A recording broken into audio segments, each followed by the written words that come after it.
A young man is covered in a grotesque rash. The flesh on his hands and feet is turning black. Necrosis has set in. What caused this terrible infection? Would you believe leftover chicken lo mein? It happened when a 19-year-old student was visiting a friend at his dorm room in Boston. He went to the refrigerator and helped himself to some leftover Chinese food from the night before.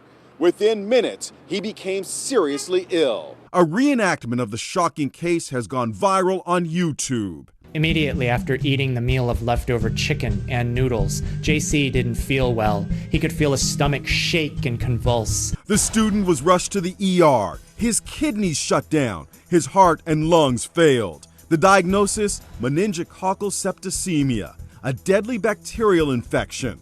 Most of his fingers and his legs below the knees had to be amputated to save his life. People don't realize sometimes how dangerous food can be.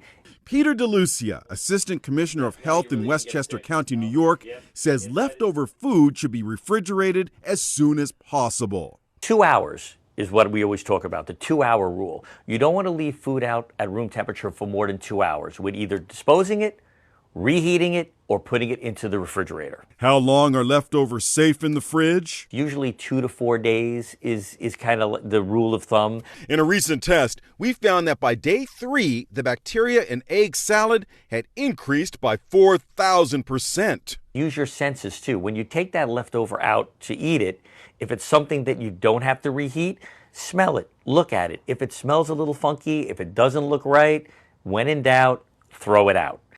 Our expert says when recooking leftovers, make sure they are heated to at least 165 degrees to kill any dangerous bacteria. As for what happened in Boston, doctors say it was made worse because a student wasn't fully vaccinated against meningitis as a child.